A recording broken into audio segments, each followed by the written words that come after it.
Let me now take this opportunity to ask my sister, the President of Tanzania, President Suluhu Hassan, to make her statement. Your Excellency, you have the floor.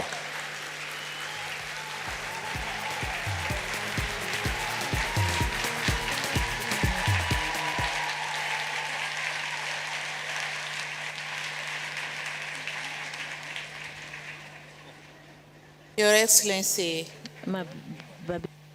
President William Ruto, President of the Republic of Kenya and Chair of the African Committee of Heads of State and Government on Climate Change, Excellencies, Heads of State and Governments, distinguished delegates, ladies and gentlemen.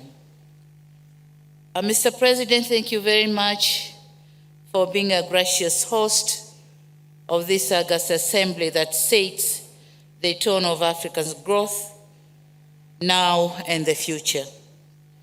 I thank the government and the people of Kenya for the excellent preparation of the summit and the warm reception accorded to me and my delegation. The convening of this important summit is both timely and opportune, as the theme, driving green growth and climate finance solution for Africa and the world, is quite befitting, especially now ahead of COP28, where parties will take stock of our efforts to address the climate crisis and commitment to address both climate crisis in the context of the Paris Agreement and the Climate Convention itself. Excellencies, the stakes are high and actions have to take place not tomorrow, but today and literally now. As Africans, we have no choice but to seize the moment to capitalize on its potential to offer solutions to green growth and decarbonization, and while creating resilience to our communities and economies. We can no longer afford to address economic development, climate change, and African poverty burden in isolation. The interplay between development and climate change is undeniable, and this interlink demand integrated and coherent solution that will provide opportunity for socio-economic development of Africa. Excellencies, while the continent is highly impacted by the changing climate, it is nevertheless holding the key to solving the climate challenge. The just released Economic Development in Africa Report 2023 shows the potential of Africa to capture technology-intensive global supply chains, and it said it all about development of Africa with climate change. It provides a unique insight into Africa's centrality to the green transition that will clearly transform our continent economies. It is said that all metals and minerals that are important and strategic for the low carbon transition are abundantly found in Africa. And these are chromium, lithium, natural graphite, nickel, niobium, rare earth metals, silver, and many more. Given the abundance of these minerals, the continent needs to reposition itself not only as a supplier of raw materials globally, but strengthen the value chains by ensuring their conversion into intermediate and final products is done within the continent. As critical minerals, as they were called critical minerals, they have to make critical contributions to our internal revenue collection and employment creation. They also have to contribute critically in the environmental protection in our countries. So having all these, Africa has to stand firm to use the materials for our own development. Excellencies, human capital dividend in Africa is another force to reckon.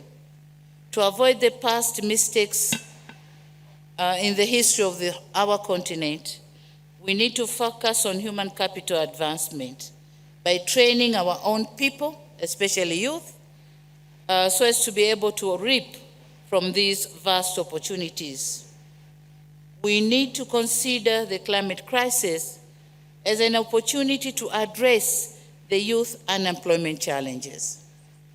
Excellencies, beyond the African potentials, we have potentials in our individual countries. My country, Tanzania, is leading the way by demonstrating strong momentum in driving the green growth. Almost 95% of our energy is from hydro and natural gas. We are also leading in nature conservation with almost 38% of our landmass under conservation in various regimes.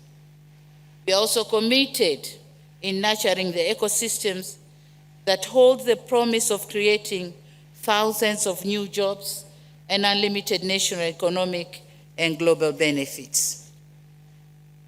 Talking on the offering of critical mineral to the world, Tanzania has huge deposits of some of these critical minerals needed today.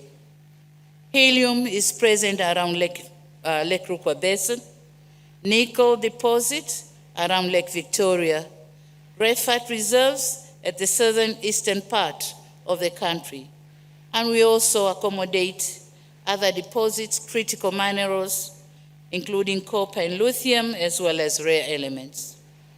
Despite of the above scenario, we, however, need to face the fact that Tanzania, and indeed the whole of African continent, still faces unprecedented impacts of climate change, with limited capacity to finance the mitigation and adaptation needs.